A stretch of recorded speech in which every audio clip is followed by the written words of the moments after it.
नमस्कार, उत्तराखंड न्यूज देख रहे हैं आप। मैं हूं आपके साथ नेहा दुबे। मुख्यमंत्री पुष्कर सिंह धामी इन दिनों दिल्ली दौरे पर हैं और इस दौरान सीएम धामी ने प्रधानमंत्री नरेंद्र मोदी से मुलाकात की।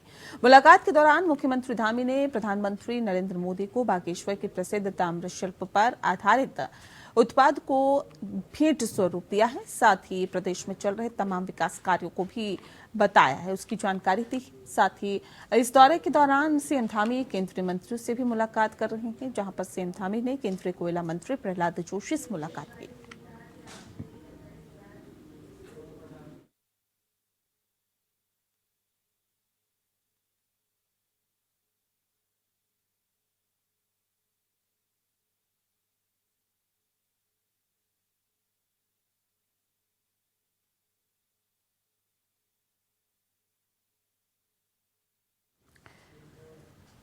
बीजेपी आर्थिक प्रकोष्ठ के प्रदेश सह संयोजक और राम भक्त भारत भूषण चुघ ने आदर्श इंदिरा बंगाली कॉलोनी के दर्जनों राम भक्तों के साथ दुर्गा मंदिर से पूजा सामग्री और कैलेंडर वितरण का अभियान प्रारंभ किया है। सबसे पहले उन्होंने दुर्गा मंदिर पहुंचकर माथा टेका और प्रभु श्री राम के जयकारों के साथ ही अपना पूजा सामग्री वितरण कार्यक्रम शुरू किया। उन्होंने कहा कि रामलला की प्राण प्रतिष्ठा महोत्सव को लेकर ऐसा उत्साह और उमंग नजर आ रहा है, जिसको देखकर ये देश ही नहीं बल्कि विदेशों में भी दंग रह गए हैं। और उन्होंने कहा कि साक्षात धरती पर प्रभु श्री राम का अवतार हो रहा है, जो करोड़ों हिंदुओं की भावनाओं और आस्थाओं के साथ जुड़ा हुआ है। वो शहर की समस्त मलिन बस्तियों में 22 जनवरी तक पूजा सामग्री एवं कैलेंडर वितरण का कार्यक्रम जारी रखेंगे। रामलला की प्राण प्रतिष्ठा को लेकर सैकड़ों वर्षों तक संघर्ष किया गया और इस ऐतिहासिक पल को अपने दिलों में संजोकर प्रभु श्री राम का स्मरण करें और अपने अपने घरों और प्रतिष्ठानों को दियों से रोशन करें। उन्होंने आदर्श इंदिरा बंगाली कॉलोनी में तमाम राम भक्तों के साथ प्रभु श्री राम की जयकारों के साथ ही पूजा सामग्री और कैलेंडर वितरण का अभियान प्रारंभ कर दिया। मैं हूं सतीश सरकार, आप देख रहे हैं एपीएन न्यूज। इस वक्त हमारे साथ भारत भूषण चुके हैं, जो समाज सेवक, जबकि राम मंदिर में जो अनुष्ठान होने वाले हैं उसी को लेकर, प्राण प्रतिष्ठा को लेकर हर गली गली में हजारों दीप हमें बांट चुके हैं। उसी से बात करने जा रहे हैं। हम जो 22 जनवरी को हमारे लिए बड़े गौरव का क्षण है, जो रग रग में राम है, घट घट में राम है, उनका मंदिर बनने जा रहा है। जो एक टाट में, एक झोपड़ी में उनका विराजमान थे और अगर हमें उसको कटफट जाती थी, जैसे आंधी तूफान का, ठंड का मौसम है, तो उसको पेबंद लगाने के लिए, टांका लगाने के लिए भी सुप्रीम कोर्ट जाना पड़ता था हमारे वरिष्ठ लोगों को कि प्रभु श्री राम के घर पे टांका लगाना है। कितने शर्म की हमारे लिए बात थी कि हम लोग तो घरों में रह रहे हैं, महलों में रह रहे हैं, बड़ी बड़ी कोठियों, 2-2 हजार 5-5 हजार गज की लोग कोठियों में, कितने देश के लोग अमीर बड़े बड़े महलों में रह रहे हैं, लेकिन प्रभु श्री राम जो सबको देने वाले हैं वो खुद एक टाट में रह रहे थे। लेकिन सुप्रीम कोर्ट के आदेश से और मोदी जी के निर्देशन में आज हम लोग ये काम कर रहे हैं कि हम लोग घर घर दीपावली मनाएं। 22 जनवरी को हमारे यशस्वी प्रधानमंत्री नरेंद्र मोदी जी का विशेष योगदान इसमें रहा है, हमारे साधु संतों का, हमारे राष्ट्रीय स्वयंसेवक संघ के संचालक जी मोहन भागवत जी का, हमारे उत्तर प्रदेश के मुख्यमंत्री योगी आदित्यनाथ जी का, हमारे युवा मुख्यमंत्री भाई पुष्कर सिंह धामी जी, सभी लोगों ने आह्वान किया है कि 22 जनवरी को एक उत्सव जैसा माहौल हो। तो उस उत्सव जैसे माहौल को कैसे बनाया जाए? तो हमारा पॉश कॉलोनियाँ हैं, मध्यम वर्गीय कॉलोनियाँ, उनके पास तो आतिशबाजी भी है, पैसा भी है, और मेन बात है पैसे और उसकी बात नहीं है, गरीब आदमी ज़्यादा खर्च कर सकता है, वो धर्म पे करता भी है, लेकिन जागरूकता कैसे आए, लोगों को जानकारी। मैं देख रहे हो 80-80 साल की बूढ़ी माता, बुजुर्ग, हम लोग उनको ये दिए दे रहे हैं। वहीं 22 जनवरी को भगवान श्री राम मंदिर की प्राण प्रतिष्ठा होने जा रही है, जिसको लेकर देश भर के अंदर तमाम तैयारियां चल रही है। एक और जहां भाजपा 22 जनवरी को राम मंदिर में होने वाले प्राण प्रतिष्ठा से पहले कार्यक्रम आयोजित कर रही है, तो वहीं उत्तराखंड महिला कांग्रेस 22 जनवरी को सुंदरकांड का पाठ करेगी। उत्तराखंड महिला कांग्रेस की प्रदेश अध्यक्षा ज्योति रौतेला ने बताया है कि 22 जनवरी को भगवान श्री राम के मंदिर में प्राण प्रतिष्ठा होगी। ये काफी खुशी का माहौल है और इसमें कांग्रेस भी शामिल होना चाहती है, इसीलिए प्रदेश भर में महिला कांग्रेस की टीम मंदिरों में भजन कीर्तन करेगी। और वहीं प्रदेश कार्यालय में बताया जा रहा है कि सुंदरकांड का पाठ भी किया जाएगा और भजन कीर्तन भी होंगे। वहीं साथ ही हम मिठाइयां बांटेंगे और श्री राम के सभी भक्त हैं। देखिए, ये क्योंकि उस दिन रामलला जी की प्राण प्रतिष्ठा हो रही है, तो हम लोगों को लगा कि इस खुशी में हमको भी शामिल होना चाहिए। और इसलिए हम लोगों ने पूरे प्रदेश में जो हमारी महिला कांग्रेस की टीम है वो हर जगह मंदिरों में और हम लोग यहाँ पीसीसी में सुंदरकांड करेंगे, भजन कीर्तन करेंगे और मिठाइयाँ बांटेंगे, क्योंकि भगवान राम सबके हैं, वो हमारे भी हैं। और हम लोगों को लगता है कि हमको उनके प्राण प्रतिष्ठा में इसका सुंदरकांड का आयोजन करना चाहिए, हमें कीर्तन भजन करना चाहिए, मिठाइयाँ बांटनी चाहिए। तो वो कार्यक्रम हम लोग 22 तारीख को कर रहे हैं। भाजपा प्रदेश कार्यालय में कैबिनेट मंत्री सौरभ बगुणा ने पत्रकार वार्ता की। इस दौरान अपने विभागों में पौने 2 साल के कामकाज की जानकारी मीडिया के सामने रखी। पशुपालन मंत्री सौरभ बगुणा ने बताया कि पशुपालन विभाग में गॉड वैली प्रोजेक्ट को सभी जनपदों में सफलता मिली है। 13 जनपदों में इस योजना के तहत 792 लाभार्थियों का लाभ उनको मिला है और मुर्गी पालन के भी 2 स्तर पर विभागीय योजना लॉन्च की गई, जिसमें 10 जनपद में 1941 लाभार्थी जुड़े हैं। पहली बार देश में 4,500 एम्बुलेंस पशुओं को लेकर शुरू हुई और ऐसे में 1,17,000 से ज्यादा कॉल पशुओं को लेकर विभाग ने कॉल सेंटर पर आई है। 1.5 साल में 4 अधिकारियों को दुग्ध संघ में भ्रष्टाचार के आरोपों में बाहर किया गया। पिछले 8 से 10 साल से फाइल दबी हुई थी, जिन पर एक्शन हुआ है। नैनीताल दुग्ध संघ मामले में जीएम को नोटिस भेजा गया। स्किल डेवलपमेंट विभाग में जॉब देने पर भी फोकस किया गया। विभाग में केवल डोमेन एक्सपर्ट के माध्यम से ट्रेनिंग दी जाएगी। 70% रोजगार न देने की दशा में सिक्योरिटी जब्त होगी।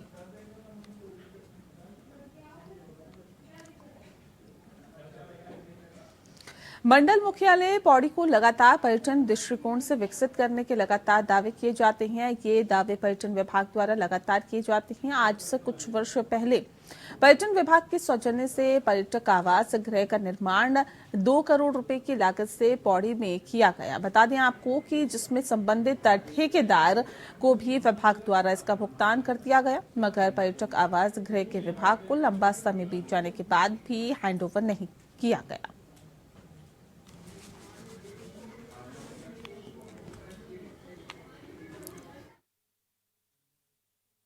MD-GMN को पत्र भी लिखा गया था कि शीघ्रातिशीघ्र इसके हस्तांतरण से संबंधित कार्रवाई को या जो भी रिमेनिंग वर्क्स है उन्हें कंप्लीट करने के लिए मेरे द्वारा 2 पत्र लिखे जा चुके हैं।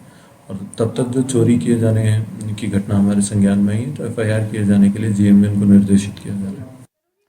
जोशीमठ ब्लॉक के दूरस्थ क्षेत्र दुमक कलगोट के ग्रामीण सड़क मार्ग की और निर्माण की मांग को लेकर जिला मुख्यालय गोपेश्वर पहुंचे और ग्रामीण गोपीनाथ मंदिर से जुलूस प्रदर्शन करते हुए जिलाधिकारी के कार्यालय पहुंचे। ग्रामीणों का कहना है कि 2010 से वर्तमान समय तक सड़क निर्माण का कार्य कागजों में दिखाया जा रहा है, लेकिन ग्रामीण 10 से 15 किलोमीटर पैदल चलने को मजबूर है। बता दें कि पूर्व में ग्रामीणों ने शासन प्रशासन को कई बार ज्ञापन दिया है। आंदोलन के साथ ही लोकसभा चुनाव बहिष्कार की चेतावनी दी, बावजूद इसके कोई कार्रवाई नहीं हो रही है।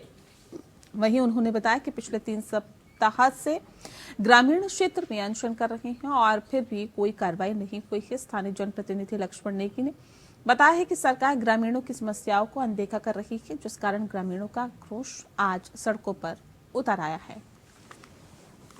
मीडिया प्रभाग मीडिया ग्रुप आपका बहुत बहुत धन्यवाद, जो आपने आवाज जिला प्रशासन और उत्तराखंड सरकार तक पहुंचाई। जो हमारे ये आज आंदोलन है, सेंज लगा बेमरू मोटर मार्ग है, जो कि आपका घिंगराण से शुरू होता है और डुमक कलगोट 2 ब्लॉकों को जोड़ता है। तो आज तक हमारा डुमक रोड पहुंचा ही नहीं है और जो ये रोड यहाँ घिंगराण से आगे भी है वो पूर्ण तरह से बंद है जून से।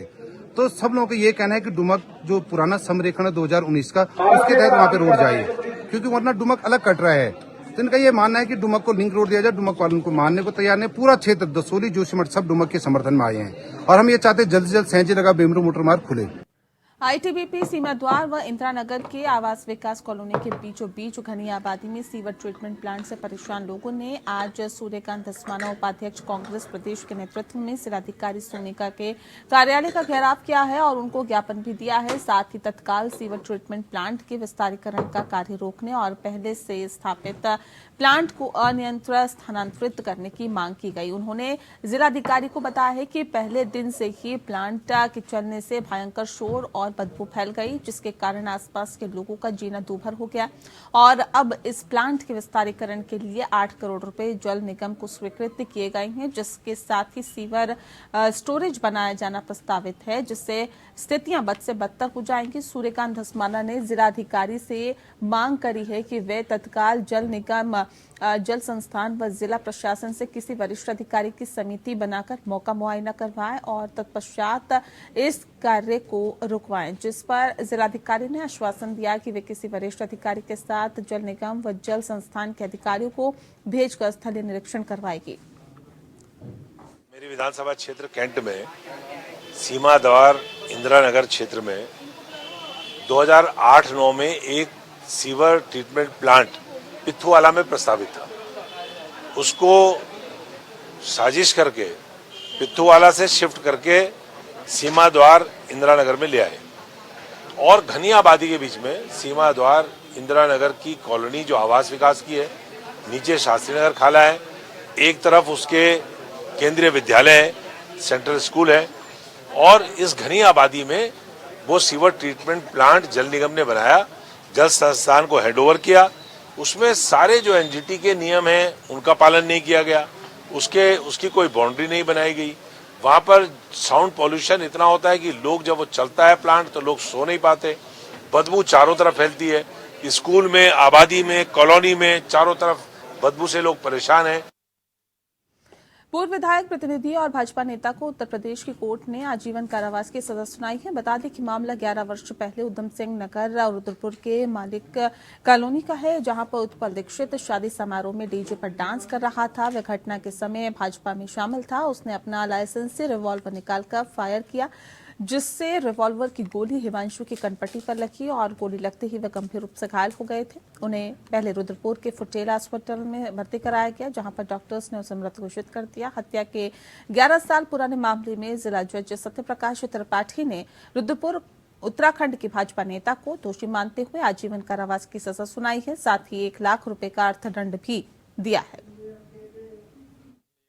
तो 23 मई 2013 आर्क होटल में गोली चली, जिसमें मेरा बेटे की, उसमें हम लोगों ने केस किया रामपुर, उत्तर प्रदेश में, बिलासपुर रामपुर, जिसमें मेरा 11 साल से ये केस चल रहा था, जिसमें मेरे कई उतार कई चढ़ाव आए, जिसमें आज मेरे को न्यायालय से, जिला न्यायालय से मुझे आज न्याय मिला, जिससे मैं संतुष्ट हूं, जिसमें उसको आजीवन कारावास एवं 1 लाख रुपए जुर्माना दिया गया था।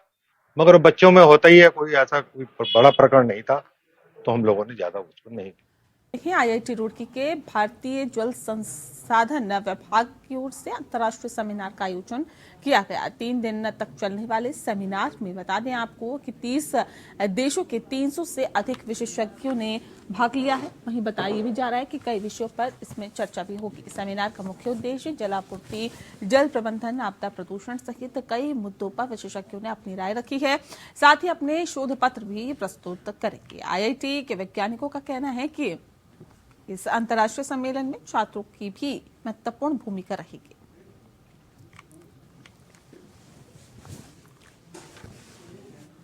चाहूँगा यह कॉन्फ्रेंस हम लोग IWRS जो हमारी एक सोसाइटी है उसके 45 वर्ष के पूरे होने के उपलक्ष्य में आयोजित कर रहे हैं। इस कॉन्फ्रेंस का मुख्य उद्देश्य है कि फ्यूचर में वाटर की उपलब्धता कैसे रहेगी और हमें किस हिसाब से वाटर का उचित प्रबंधन करना है, जिससे कि हमारी फ्यूचर में या भविष्य में पानी की कमी ना हो। क्योंकि आपको पता है कि हमारी जनसंख्या तो बढ़ रही है पर और हमारे कई वाटर सोर्स विलुप्त भी हो रहे हैं। तो यह एक बड़ा ही सोचनीय विषय है कि हमारे जो जल की उपलब्धता है वो बराबर बनी रहे और जिससे कि हमारी जो बढ़ती हुई पॉपुलेशन है उसको पानी मिलता रहे। देहरादून के सुंधोवाली और सिंगली गांव में बच्चों पर हमला करने वाले गुलदार अब तक वन विभाग की पकड़ से दूर है। इस कारण दूनवासी खौफ के साए में जी रहे हैं। शाम होते ही गलियों में सन्नाटा पसर जाता है, लोग घरों में कैद हो जाते हैं। इधर कई क्षेत्रों में गुलदार देखे जाने से दहशत बनी हुई है। तो वहीं रायपुर रेंज के क्षेत्रों में वन विभाग के 40 लोगों की टीम ने गुलदार की तलाश की है, लेकिन गुलदार का कुछ पता नहीं चल सका है। दरअसल दून के कैनाल रोड स्थित सुंधोवाली गांव में गुलदार ने बच्चे पर हमला कर घायल कर दिया था। इससे पहले सिंगली गांव में गुलदार के हमले से एक बच्चे की मौत हो गई थी। इसके बाद से ही शहर में कई जगह पर गुलदार देखा गया। दून के अंदर एफआईआर मयूर विहार के राजीव नगर मंदिर के पास सहस्त्रधारा रोड के अमन विहार में गुलदार देखे जाने के बाद से ही दहशत का माहौल है। वन विभाग की टीम जहां जहां गुलदार देखा जा रहा है वहां पिंजरा ट्रैप कैमरे लगाकर तलाश कर रही है, लेकिन अभी तक गुलदार का कुछ अता पता नहीं चल सका।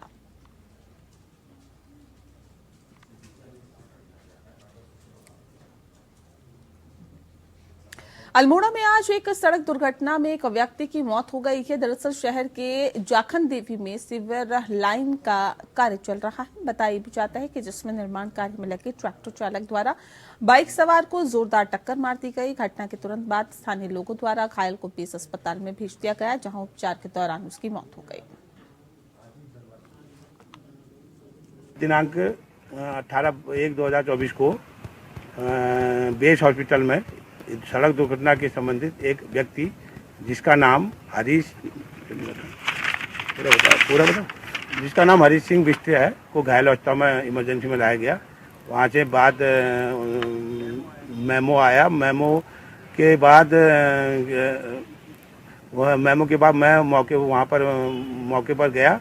मौके पर तो उसकी मृत्यु व्यक्ति की जो वहाँ रखा गया था, क्या कहते हैं, मोर्चरी में रखा गया। उसकी बात करके उसके बाद मेरे द्वारा उसके मौके पर पंचायतनामा की कार्रवाई कर बॉडी को पोस्टमार्टम हेतु भेजा था। सर्दियों के मौसम में अक्सर सूखी ठंड के चलते लोगों को स्वास्थ्य संबंधी बीमारियां होनी शुरू हो जाती है। इसको लेकर एहतियात बरतना आवश्यक हो जाता है। इसी को लेकर दून मेडिकल कॉलेज चिकित्सालय के सीएमएस डॉक्टर अनुराग अग्रवाल ने कहा है कि शुष्क मौसम में हवा में धूल के कण मिल होते हैं, जिसके कारण हमें बीमारियां लगने का खतरा ज्यादा बढ़ जाता है। ऐसे में हमें मास्क पहनकर बाहर जाना चाहिए और भीड़ भाड़ वाले स्थानों से बचना चाहिए। वहीं उन्होंने ऐसे मरीज जिनकी रेगुलर दवाइयां चलती हैं उनका विशेष ध्यान देने को कहा है। साथ ही अपनी दवाइयां रेगुलर लें, ऐसी सलाह दी है। इसके साथ ही उन्होंने अपील की है कि अगर आपके पास कोई ऐसे लोग हैं जो एकाकी रहते हैं तो उनसे भी वे मुलाकात कर स्वास्थ्य संबंधी बातों को पूछ सकते हैं।